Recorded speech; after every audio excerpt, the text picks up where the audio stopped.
Good good afternoon या good morning, नमस्ते, सत श्री अकाल, आदाब। कैसे हैं आप सब? उम्मीद है अच्छे होंगे और खुश होंगे। तो कैसा रहा आज का दिन और कैसी लगी आपको स्टोरी? मैं बस इतना ही पूछना चाहूँगी और आप सबको उम्मीद है मेरी स्टोरी पसंद भी आ रही होगी या शायद नहीं भी। तो खुद पे कॉन्फिडेंस दिखाते हुए मैं आगे स्टोरी को बढ़ाते हुए आपको सुनाने जा रही हूँ मेरी स्टोरी तलाश। आप सबको पता ही है कि हम इसमें एक स्टोरी में एक इंसान की फीलिंग, एक जज्बात, एक एक दूसरे पे एतबार का तलाश करते हुए इस स्टोरी को आगे बढ़ा रहे हैं। तो आप जैसे जैसे आपको ये स्टोरी थोड़ी बहुत अच्छी लगती चली जाए तो आप हमें भी बताते चले जाएं कि आपको ये स्टोरी कैसी लगी। चलिए, आप सबको पहले तो जहाँ से स्टोरी को रोका था वहीं से फिर से शुरू करते हैं। और शुरू करने का पर्पस बस इतना है कि शायद आप सबको लग रहा होगा कि मैंने जो स्टोरी स्टार्ट की थी कि हाँ अभी थोड़ा सा ज़्यादा कहते हैं ना कि रोमांस भरा होगा, तो शायद हो भी जाए या नहीं भी हो। तो जो भी हो, आपको तो मेरे ही साथ बने रहना पड़ेगा ही, क्योंकि स्टोरी जो सुननी है। और अगर नहीं रहेगा तो भाई आपकी इच्छा है, उसमें हम बड़ी सैडली अपसेट हो जाएंगे यार, क्या ही बोलूं। तो फिर ठीक है, चलिए आप सबको बताते हैं कि क्या चीज़ थी और कैसी थी। तो मोहब्बत और जुनून दोनों ही एक साथ होती है। किसकी मोहब्बत कितनी सच्ची और किसकी मोहब्बत कितनी झूठी, वो तो धीरे धीरे धीरे धीरे धीरे धीरे धीरे धीरे पता चलेगा। तो खैर, जो मोहब्बत होती है ना, उसी मोहब्बत को बढ़ाते हुए आप सबके साथ चलिए आगे बढ़ते हैं। आपको बताते हैं कि स्टोरी में हुआ क्या था। तो जैज़ जो होता है वो ऑफिस पहुंचता है। ऑफिस पहुंचने के बाद उनको मिलने कौन आता है? आकांक्षा। आकांक्षा मैडम पहुंचती हैं उसके ऑफिस में। तो जब वो देखती हैं कि ये हाय, फिर से जब जैस उसको देखता है कि ये वही लड़की है जो थोड़ी देर पहले मुझसे टकराई थी और ये अभी अचानक से यहाँ पे क्या कर रही है। तो कहती कि तुम यहाँ? तो कहती कि मैं न्यू इंटर्न हूँ और मैं आज ही अपॉइंट हुई हूँ, मतलब मेरा ये फर्स्ट डे है। तो सर आपकी मीटिंग्स याद दिलाने के लिए बोले थे। सर आपकी मीटिंग्स मैंने फिक्स कर दी है, बस आपको जाना है और क्लाइंट को सारी चीज़ें समझानी है। तो कहते कि रिलैक्स, ये लो पानी पियो और इतना ज़्यादा हड़बड़ाने की ज़रूरत नहीं है। इसमें पहला दिन है, समझ रहा हूँ, रिलैक्स हो जाओ। और मैं कोई भूत वगैरह तो हूँ नहीं कि तुम्हें मैं खा जाऊंगा। थोड़ा सा शांति बना के, थोड़ा सा खुद को काम करके अभी अपन काम करेंगे, तो कोई परेशानी की बात तो नहीं है ना? तो कहते कि नहीं सर, कोई परेशानी की बात नहीं है। आप कहते हैं कि हाँ मैं। तो कहते कि सर वो मैं ये सोच रही थी कि यदि आप चाहें तो। कहते कि हाँ, क्या क्या बताना चाह रही हो, बोलो। तो कहती कि सर मैं ये बताना चाह रही थी कि आपका जो भी मीटिंग जो आज शेड्यूल किया गया है वो थोड़ा सा उसमें दिक्कत हो सकता है। तो कहता है कि क्या दिक्कत हो सकता है, बताओ। तो कहते कि सर जो क्लाइंट है वो थोड़े से लेट है और मैंने उनको जबकि टाइम मैंने 2 बार रिमाइंड करा चुका है, फिर भी वो लेट है। तो आपको नहीं लगता कि इनको टाइम की वैल्यू नहीं है और हम अपनी कंपनी की चीज़ें उनको अगर दे रहे हैं तो हमें ये देखने की ज़रूरत है कि वो हमारे प्रोटोकॉल्स को फॉलो करें। तो कहते कि हाँ पॉइंट तो है, पर अभी क्या करना है? अभी तुम क्या कहना चाहती हो? तो कहती है कि सर मैं ये कहना चाहती हूँ कि जब वो हमारे प्रोटोकॉल्स को फॉलो नहीं कर रहे हैं तो थोड़ा सा तो हमें उनको रिमाइंड जब कराने के बाद भी नहीं कर रहे हैं तो ऑब्वियसली ना, जब उनके हाथ में हमारा काम पहुंच जाएगा तो वो और ज़्यादा अपनी मनमानी करेंगे और अपने मन से चीज़ों को चलाएँगे। तो आपको नहीं लगता कि थोड़ा-सा उनको ये देने की ज़रूरत है? तो कहते कि पॉइंट तो है, ठीक है और कुछ प्रॉब्लम? तो कहते कि नहीं सर बस यही आपको बताना था। तो कहता है कि ठीक है, मैं देखता हूँ क्या हो सकता है। तुम एक बार उनसे बात करो, वो कब तक आ रहे हैं और हम वहीं पे डिसाइड करेंगे कि हम इनको कॉन्ट्रैक्ट दे सकते हैं या नहीं दे सकते हैं। अगर वो वहाँ पे टाइम से नहीं पहुँचते, एक लास्ट कॉल उनको दे दो और उनको ये ना लगे कि उनके साथ फेयर नहीं हुआ है। अगर फेयर नहीं हुआ है, तो उनके चीज़ों का वो खुद रिस्पॉन्सिबल होंगे और हमारी चीज़ें जो होंगी हम अपना खुद हैंडल कर लेंगे। अगर उनको लगता है कि वो टाइम से ज़्यादा मतलब ऊपर-नीचे होते हैं तो फिर हम देखते हैं। तो कहती है कि ठीक है सर। वो ये कह के चली जाती है। फिर जैज़ जो होता है वो गीत के बारे में सोचने लगता है। जो गीत जो होती है, जो जैसे ही लड़की को सोचा होता है जैज़ ने कि अरे यार ऐसी बंदी हो मेरे लाइफ में और ये बातें हों, उसमें वो सारी बातें होती हैं। वो खुश भी होती है, खुश भी होता है और उसकी ज़िंदगी जैसी स्मूथ चलनी चाहिए वैसे चल रहा होता है। अब उसकी लाइफ में अब किसी चीज़ की कमी नहीं होती है।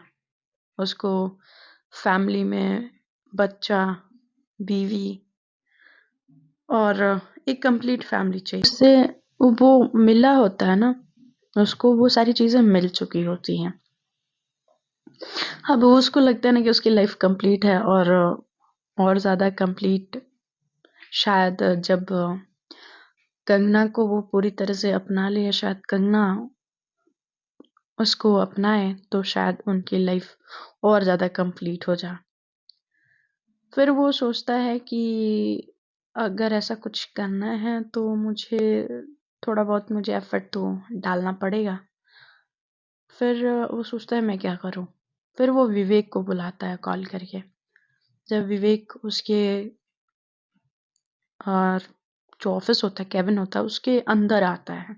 जब उसके अंदर आता है तो वो कहता है कि विवेक तो वो कहते कि हाँ, तू इतना एक्साइटेड क्यों है? तो कहते कि नहीं-नहीं यार ऐसा कुछ नहीं है।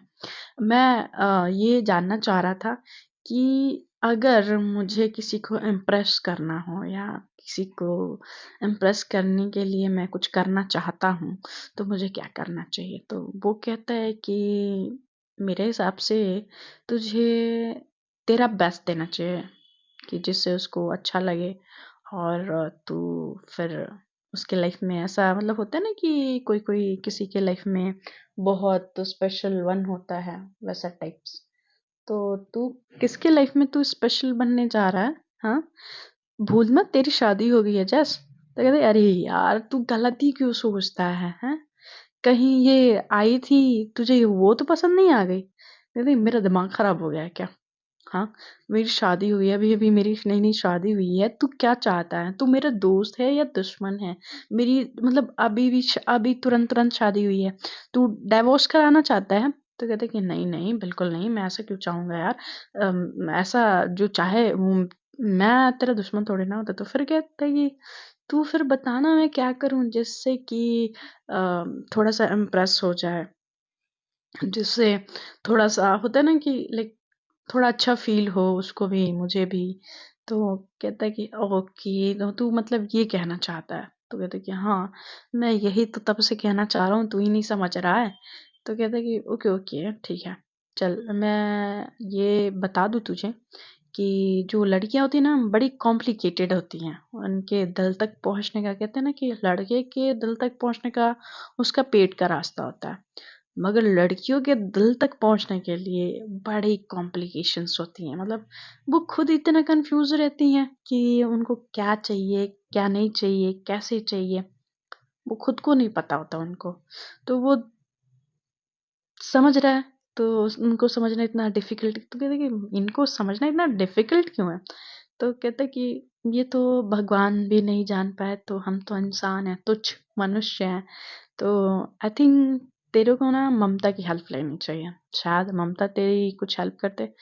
तो कहता कि ओए होए तो मतलब आग बराबर लगी हुई है। तो कहता कि कुछ भी मत बोल यार, कुछ भी मत बोल। तो कहते अच्छा ठीक है, मैं कुछ भी नहीं बोल रहा, मैं तो मजे ले रहा था, ठीक है। तो वो ममता को कॉल लगाता है, और ममता को कॉल लगाने के बाद कहता है कि हेलो ममता। तो कहते कि हाँ, तुमसे ना तुमसे जैस बात करना चाह रहा था। तो कहते कि तुमको इतना टाइम क्यों लगा जैस का नाम लेने में, तुमने कुछ देख लिया है क्या? तो कहते हैं कि नहीं, मैंने देखा नहीं है, मैंने बस बताया कि तुमसे वो बात करना चाहता है। तो कहते हैं ठीक है, दो फोन। तो वो फोन देता है, कहते हैं कि हाय ममता। तो कहते हैं कि हाय, कैसे हो? तो कहते हैं कि ठीक हूँ, तुम्हें तुम्हारी हेल्प चाहिए था यार। तो कहती है कि हाँ बताओ ना, कैसी हेल्प चाहिए? तो कहता है कि एक्चुअली ना मुझे गीत के लिए ना कुछ सरप्राइज़ प्लान करना है। तो मुझे नहीं समझ आ रहा है कि मैं क्या सरप्राइज़ उसको दूँ। तो और वैसे भी मुझे नहीं पता कि क्या लड़कियों को पसंद आएगा। तो कहती कि तू इस बात के लिए इस टाइम फ़ोन करके ये बकवास करना, अरे यार तेरे लिए बकवास लग रहा है यार। तू मेरा घर बसा देखना नहीं चाहती क्या? बसाना है अभी मेरा घर, अभी बसा नहीं है। तो कहती है कि हाँ हाँ मुझे पता है, ज़्यादा मत बात कर, ठीक है, मैं तेरे को बाद में कॉल करूँगी, अभी मैं ऑफिस में हूँ। तो कहता है कि ठीक है, जब तू फ्री हो तो बता देना मेरे को। तो कहता है कि हाँ हाँ बिल्कुल। वो कह के ममता फ़ोन रख देती है और उसको एक टेक्स्ट करती है। टेक्स्ट करने के बाद कहती है कि लड़कियों को ना उनके ज़्यादातर फेवरेट्स चीज़ें जो होती हैं, वो जैसे कि कोई गिफ्ट्स हो या कुछ स्पेशल फील कराना हो, या मतलब कुछ भी ए टू जेड, मतलब लाइक हर वो छोटी छोटी चीज़ जो उसको स्पेशल फील करा जाए। तो कहता है कि अब ये क्या चीज़ है भला? तो वो कहता है ना कि इसीलिए मैंने बोला लड़कियों को समझना बहुत कॉम्प्लिकेटेड है ब्रो। इतना आसानी से लड़कियां समझ आ जाती तो सबका भला ना हो जाता। तो कहते कि हाँ यार बात तो सही है, चल ठीक है, इसका तो जो भी है चलता ही रहेगा। मैं आगे का काम बढ़ाता हूँ। तो कहते कि मेरे दिमाग में एक आइडिया है। तो कहते कि हाँ, तो क्यों ना भाभी के लिए जाके कोई ड्रेस खरीदे। तो कहता कि गुड आइडिया, मैं जाता हूँ, पर शायद कहता कि पर शायद उसको पसंद ना आए, क्योंकि शादी में अचानक से शादी हुई और मैं उसको अचानक से ऐसे गिफ्ट ले जाके दूँ तो उसको बुरा तो नहीं लगेगा। तो कहता है कि नहीं यार बुरा क्यों लगेगा, और वैसे भी तेरी शादी हो चुकी है और तू इतना क्यों सोच रहा है? इतना सोचने लगा ना ब्रो तो तेरा कुछ ना हो पाएगा। तो कहता है कि हाँ ठीक है, मैं कुछ करता हूँ, देखता हूँ कुछ। तो कहते हैं कि देख देख मत जा, और जल्दी से एक प्यारा सा गिफ्ट खरीद तो ज़्यादा अच्छा लगेगा। तो कहता है कि हाँ ठीक है, एक बात बता, तुझे ये आइडिया कहाँ से आया? तो कहता है कि मैं बताऊँ, मैं जब मुझे मनाना होता है ना ममता को, तो मैं यही सारे गिफ्ट्स तो देता हूँ। तो कहता कि अच्छा, तब तेरा पोल खोलना पड़ेगा ममता के सामने। तो कहती यार क्या करता है यार, तू क्यों करता है? मतलब मैं तेरा भला करना चाह रहा हूँ और तू मेरा ही बुरा करने पे तुला हुआ है। तू थोड़ा तो सोच लिया कर यार। तो कहता कि हाँ हाँ चल ठीक है, ज्यादा रो मत, ऐसे लग रहा है रोने लग रहा है। हाँ, तुझे नहीं लगता कि तू ज़्यादा आजकल रोने लगा है?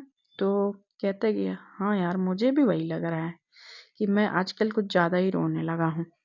तो कहता है कि ठीक है, कोई ना। और हाँ, भाभी को थोड़ा सा स्पेशल फील कराने के चक्कर में, थोड़ा थोड़ा स्पेशल फील कराने के चक्कर में तू ऐसा ना हो ना कि तेरा बंटाधार हो जाए। तो कहता है कि ठीक है, मैं इस बात का ध्यान रखूंगा। तो कहता है कि हाँ ठीक है, चल अब तू निकल। तो कहता है कि हाँ ठीक है, तो अब क्या करना है? तो कहते कि कुछ नहीं करना है, और वैसे भी तू क्या करेगा? तेरे कुछ करने या ना करने से कुछ नहीं होता है, ठीक है बेटा, तो तू रहने दे। अब कहते कि अरे यार तू हमेशा मेरे को ऐसे क्यों बताते रहता है। तो कहते कि वैसे मैं जा रहा हूँ और मीटिंग है तो मैं वहीं से खरीद के आऊँगा सामान, जो भी मुझे देना होगा। तो कहते कि जो भी क्या देगा, भाभी पे साड़ी बहुत अच्छी लगती है तो तू साड़ी ले लेना भाभी के लिए। तो कहते कि गुड आइडिया यार, ये भी अच्छा है, थैंक यू मेरे दोस्त।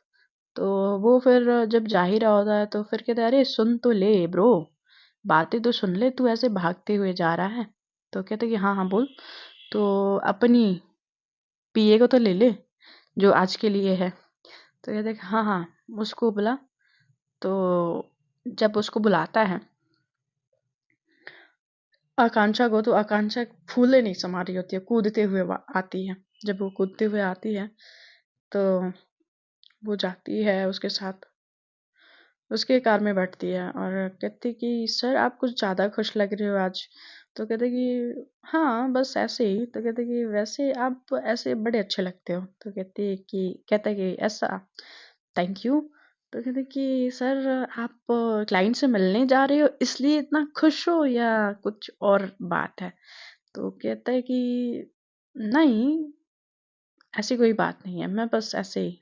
तो कहते कि तुम लगता है कुछ ज़्यादा ही इंटरेस्ट दिखा रही हो, क्या बात है। तो कहती है कि नहीं नहीं सर ऐसी कोई बात नहीं है, मैं तो बस जस्ट ऐसे ही पूछ रही थी। तो कहते कि ओके ठीक है, जब तुम ऐसे ही पूछ रहे हो तो मैं भी तुम्हें ऐसे ही बता रहा हूँ। तो चलो, वो लोग ड्राइव करके कुछ टाइम में पहुंच जाते हैं मतलब रेस्टोरेंट। वहाँ पे उनके जो आए होते हैं मीटिंग के लिए, वहाँ पे वो उनकी मीटिंग होती है, वहीं पे पास में एक शॉपिंग कॉम्प्लेक्स होता है। तो जैस बोलता है कि आकांक्षा मुझे यहाँ पे कुछ काम है, तुम्हें कुछ लेना हो तो साथ चलो, अगर नहीं है तो तुम गाड़ी में बैठ सकती हो। तो कहती कि नहीं सर मैं यहाँ पे बैठ के भी क्या करूँगी, मैं आपके साथ चलती हूँ। तो कहता है कि ठीक है चलो। तो वो जब साथ में जाती है तो कहता है कि वैसे आकांक्षा तुमने कभी किसी के लिए गिफ्ट खरीदा है। तो कहते हैं कि हाँ सर, मैं खरीदती रहती हूँ। मैं अपनी मम्मी के लिए, अपने फ्रेंड्स के लिए, अपने कजिन्स के लिए, सबके लिए खरीदती रहती हूँ। तो कहते हैं कि वाह, मतलब तुमको खरीदारी में एक्सपीरियंस है, दैट मीन्स ये। तो कहती है कि हाँ। तो कहती एक शॉप में वो जा मतलब जो कॉम्प्लेक्स होता है उसके अंदर जब जाते हैं तो एक शॉप होती है, तो वो जाते हैं उसके अंदर।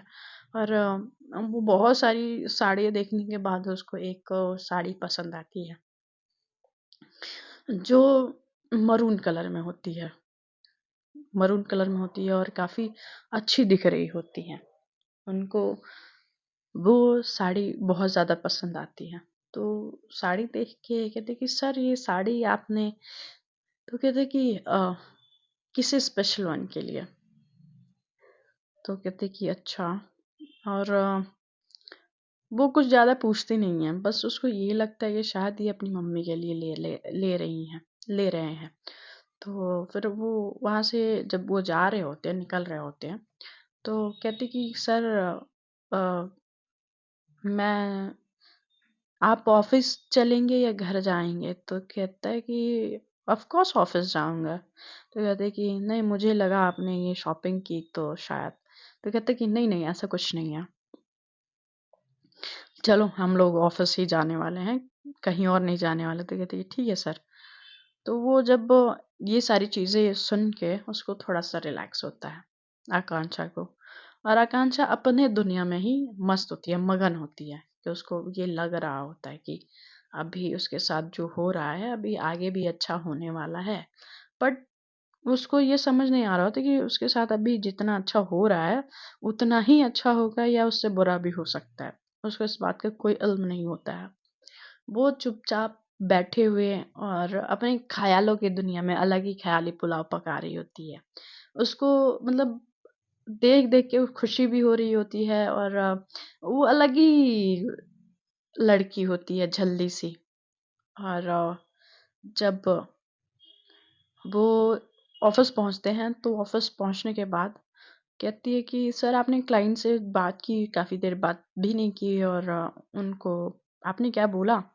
तो कहते कि मैंने कुछ नहीं बोला, मैंने उनको इस डील के लिए मना कर दिया। तो कहती है कि क्या। तो कहते कि हाँ मैंने मना कर दिया। क्योंकि जब उनको टाइम का वैल्यू नहीं है तो ऑब्वियसली ना हमारा वो डील पूरा नहीं कर सकते, और जब वो हमारा डील पूरा नहीं कर सकते तो उनके साथ डील करने का कोई फ़ायदा ही नहीं है। तो कहते कि ओके, तो सर अभी हम क्या करने वाले हैं? तो कहते कि दूसरे क्लाइंट ढूँढो, और क्या करेंगे? तो कहते कि ठीक है सर। वो कूदते हुए ऑफ़िस पहुँचते हैं और विवेक रास्ते में टकराता है आकांक्षा से। कहते कि आकांक्षा, ये क्या है? तो कहते कि sorry, sorry, sorry sir, sorry, sorry, मैंने जानबूझ के नहीं किया। मैं ना ऐसे जल्दी-जल्दी में आ रही थी और मैं आपसे टकरा गई, पता नहीं क्या हुआ। तो कहता है कि तुम्हारा दिमाग कहाँ है आकांक्षा? हाँ, तुम कहाँ उड़ती-फिरती रहती हो? तो कहती है कि सर वो मुझसे गलती से हो गया ना, प्लीज़ ना, सॉरी, सॉरी। तो कहता है कि अच्छा ठीक है। वो डील हो गई? तो कहती है कि नहीं। तो कहती है क्यों? वो कहते हैं कि ठीक है, मैं बात करता हूँ जज से। वो जाता है बात करने के लिए। जब उसके ऑफिस में, मतलब उसके कैबिन में, तो कैबिन में जाके जब देखता है कि जैस वो जो गिफ्ट लाया है उस गिफ्ट को देख देख के काफी खुश हो रहा है, तो कहते कि ओह, मेरे डीडीएलजे के शाहरुख खान, क्या हो गया तुझे? ये मतलब गिफ्ट देख देख के ही खुश होना है या कुछ आगे भी है? तो कहते कि अरे यार, तू मेरी खुशी ना बर्दाश्त तेरे से नहीं होती ना? तो कहते कि नहीं होती। फिर बोल क्या करना है? तो कहते कि अच्छा यार, नहीं बर्दाश्त होती, कोई बात नहीं, चल आगे का बात ये है कि मैंने गिफ्ट ले लिया है गीत के लिए, और मुझे ये गिफ्ट देने मतलब सोच के ना बड़ी खुशी सी हो रही है। तो कहते कि तुझे खुशी सी हो रही है, मुझे दुख हो रहा है। तो कहते कि क्या, तूने क्लाइंट को जाके मना क्यों किया? तो कहते कि यार वो टाइम के वैल्यू ही नहीं है उनके पास। हाँ, उनको 3 बार पहले से ही इन्फॉर्म किया जा चुका था। जब इन्फॉर्म किया जा चुका था तो उनको अपने टाइम का वैल्यू तो कम से कम रखना था ना। अब वो अपने टाइम का वैल्यू नहीं रखेंगे तो ऑब्वियसली वो किसी काम के नहीं है। तो कहते कि यार तू क्या ही आजकल क्या ही दिमाग में चलता रहता है तेरे? तो कहते कुछ नहीं, कहता है कुछ नहीं, बस अभी मैं बहुत खुश हूँ, मुझे बहुत अच्छा लग रहा है। तो कहता है कि ठीक है, अब तुझे अच्छा लग रहा है, तू खुश है, तो अब मैं क्या बोलूँ? ठीक है, अब मैं जाता हूँ। तो कहती कि आगे का क्या करना है? तो कहता है कि दूसरा क्लाइंट ढूँढना है। मुझे पता है, इसीलिए मैंने पूछा ही नहीं। तो कहता है कि वेरी गुड, वेल डन। अब आगे का प्रोसेस बढ़ाया जाए। तो कहता है कि हाँ, हाँ, बिल्कुल ठीक है। और वैसे तूने लिया क्या है भाभी के लिए? तो कहता है कि उसके लिए साड़ी लिया है मैंने। और जब वो निकाल के दिखाता है तो कहता है कि काफ़ी प्रिटी साड़ी है यार। तो वैसे तेरा टेस्ट काफ़ी अच्छा है। तो कहते हैं कि अरे, तू अभी इतना ही, मेरा टेस्ट देखना, इससे भी अच्छा होगा। और तूने अपनी भाभी को देखा ही है, तो ऑब्वियसली ना उससे अंदाज़ा लगा ले कि मेरा टेस्ट कितना अच्छा होगा। तो कहता है कि हाँ, हाँ, ठीक है, ज़्यादा तू उड़ मत, चल मैं जाता हूँ। तो कहता है कि ठीक है, ध्यान रखना अपना। तो कहता है कि हाँ, तू भी। तो ऐसे भी इसी ऑफिस में हैं, दोनों के दोनों। तो कहते कि अरे पता नहीं यार, मैं क्या ही बोले जा रहा हूँ आजकल। कहते कि हाँ, हाँ, समझ में आ रहा है मुझे, तुझे क्या हुआ जा रहा है। तो कहते ठीक है, मैं जाता हूँ, तो जा। और वो अपने ख़यालों की दुनिया में जो ख़याली पुलाव पके जा रहे होते हैं, हाय हाय! अलग ही दुनिया में जा रहे होते हैं। जब वो ये सब सोच रहा होता है ना तो उसको अलग ही, मतलब अलग ही खुशी मिल रही होती है, अलग ही दुनिया में जा रहा होता है। और अब वो इंतज़ार कर रहा होता है शाम का। शाम ढले और वो गीत से मिले, इस बात का इंतज़ार होता है उसको। पर ये वक़्त जल्दी बीत ही नहीं रहा था। कहता कि अरे यार, आज का वक़्त ख़त्म क्यों नहीं हो रहा है? ये घड़ी कहीं अटक तो नहीं गई? मेरी घड़ी ख़राब तो नहीं हो गई? बार-बार वॉल की घड़ी देख रहा होता है, अपने रिस्ट की वॉच देख रहा होता है। वो उसको ना बड़ी एक्साइटमेंट होती है कि अरे यार, जल्दी से शाम हो, वो मिले और ये गिफ्ट उसको दे, और उसका एक्सप्रेशन देख पाए कि वो उसको कैसा लगता है, अच्छा लगता है, बुरा लगता है, जो भी है। अब वो इस चीज़ का वेट कर रहा होता है कि जल्दी से वक़्त बीते, और वक़्त जो होता है बीत ही नहीं रहा होता है। तो फिर थोड़ी देर के बाद जो होता है, जो अब टाइम बीत ही जाता है आखिरकार, और उसको ध्यान आता है, अरे यार बच्चों को पिक करना था, मैं भूल गया, और काफ़ी देर हो चुका होता है। इधर जो मैडम होती हैं, मतलब गीत होती हैं, वो वेट कर रही होती है अपने बच्चों का। जब वो उसके बच्चे अभी तक आए नहीं होते उसके घर, तो कहती है कि यार अभी तक बच्चे नहीं आए और पता नहीं बच्चे को पिक भी किया कि नहीं। वो फ़ोन लगाती है। जब फ़ोन लगाती है तो गीत का फ़ोन देख के वो जैस को ऐसा लगता है कि अब क्या बोलूँ? फिर वो फ़ोन उठाता है और कहता है, हेलो, हाँ गीत। तो कहती है कि आपने बच्चों को पिक किया क्या? तो कहता है कि गीत, मैं बस जस्ट निकल ही रहा हूँ, मैं एक काम में फंस गया था, तो मैं थोड़ा सा मुझे लेट हो गया था। कहते हैं कि ठीक है। वो कुछ कहती नहीं है और वो चुप रह जाती है। जब वो चुप रहती है तो उसकी खामोशी काफ़ी कुछ कहती है और बस वो इतना पूछ के ही फ़ोन रख देती है। और उसके बाद थोड़ा सा जैश को अजीब लगता है कि मतलब सिर्फ बच्चों के बारे में पूछा, मेरे बारे में तो कुछ पूछा ही नहीं। खैर वो कहता है कि हो सकता है कि बच्चे अभी घर नहीं पहुंचे इसलिए वो डिस्टर्ब हो। तो कहते हैं कि ठीक है, कोई ना यार, धीरे धीरे सब ठीक हो जाएगा। वो अपने आप को दिलासा देते हुए आगे जिंदगी के पड़ाव में बस बढ़ने पे तुला होता है। और जिंदगी कैसे कैसे मोड़ उनके लाइफ में ला रही होती है वो भी उनको नहीं पता होता है। जब जैज़ गाड़ी लेके निकलता है तो बच्चे वहीं धूप में खड़े होते हैं और उनको इस तरह से धूप में खड़े देख के उसको बहुत ज़्यादा खुद पे गुस्सा आता है। यार, मैं ऐसे कैसे कर सकता हूँ? मैं भूल कैसे सकता हूँ? बच्चे कैसे? तो फिर बच्चों को खुश करने के लिए वो कहता है कि बच्चों, आइसक्रीम खानी है? तो कहता है कि बच्चे कहते हैं कि नहीं, हम थक गए, हमें घर जाना है। तो कहते कि हाँ, हम लोग ऑब्वियसली घर चलेंगे, बिना घर जाए तो रहेंगे नहीं। तो आप दोनों बताओ, आप दोनों को क्या खाना है? मैं वो सब लाऊंगा। तो कहते कि सच्ची?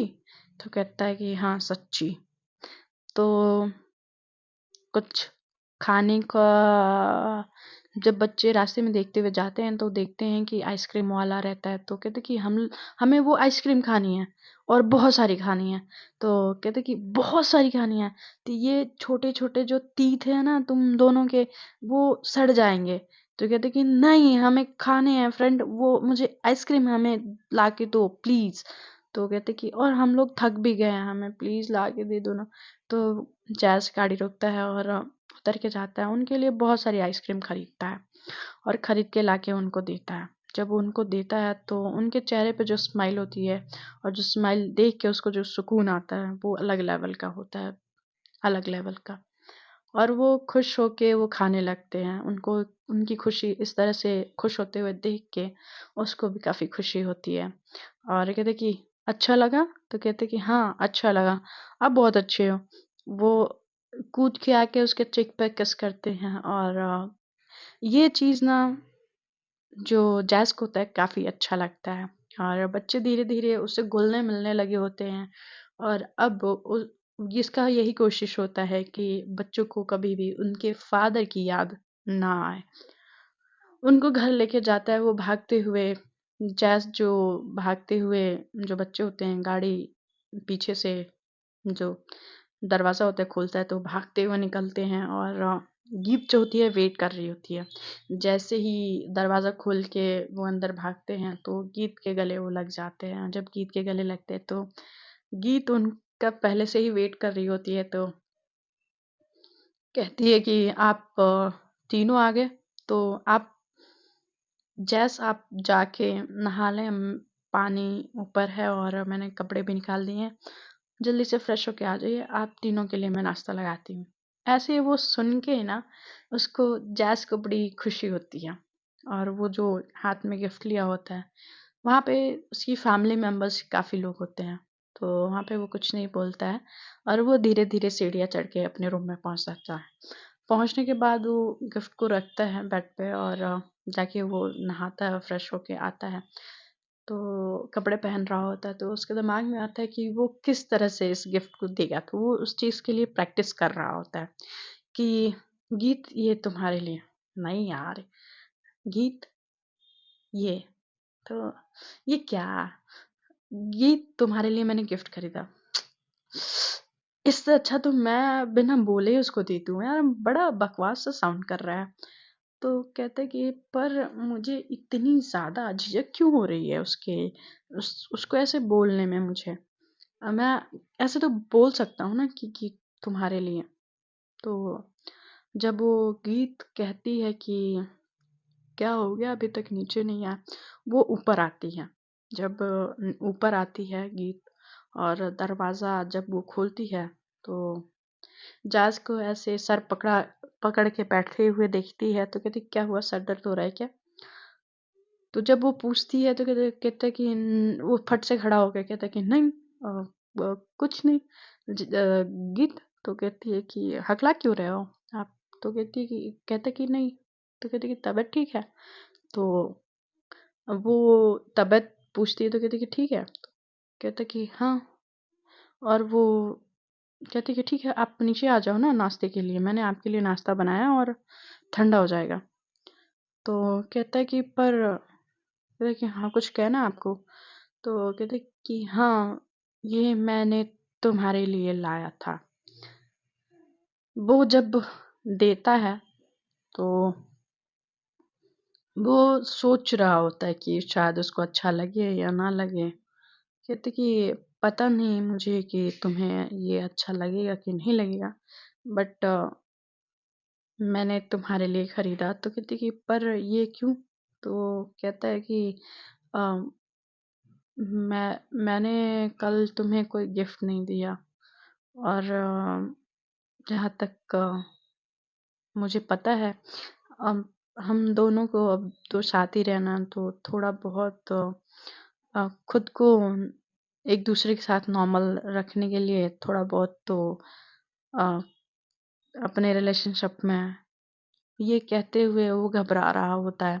उसकी घबराहट उसके चेहरे पे दिख रही होती है और उसकी घबराहट ये भी बता रही होती है कि वो जो कहना चाह रहा है, जो बोलना चाह रहा है, वो बोल नहीं पा रहा है जब गीत सामने होती है। जब गीत ये देखती है कि जैस घबरा रहा है तो कहती कि थैंक यू। और इन दोनों के बीच में ना वो साइलेंस जो होती है ना कि हाँ, ना, ठीक है वाला जो मतलब छोटा-छोटा जो कोइंसिडेंस होता है, जो एक दूसरे को टच करना, फ़ील करना और धीरे-धीरे अब जो जैज़ जो होता है उसको प्यार होने लगा होता है गीत से, और गीत की तरफ से ये चीज़ है या नहीं है उसको कन्फर्मेशन नहीं होता है, बट वो अपने रिश्ते को आगे बढ़ाना चाहता है। अब गीत इस पे कुछ रिप्लाई करे या ना करे, अब उसको समझ नहीं आता है कि इस रिश्ते को नॉर्मल कैसे किया जाए।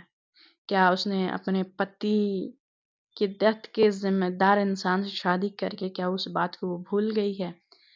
या कल रात को उसके गर्लफ्रेंड से मिलके उसको खुशी हुई है? ये सारी चीज़ें ना जैज़ को नहीं पता होती हैं।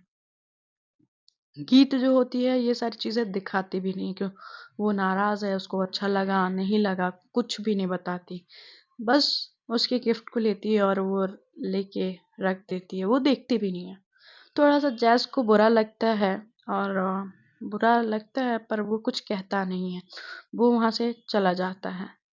और फ्रेंड्स, हम भी यहाँ से चलते हैं और आपको एपिसोड में सुनना तो बनता है। बहुत सुनते रहिएगा मेरी स्टोरी को, शेयर एंड सब्सक्राइब कर लीजिएगा। Bye bye.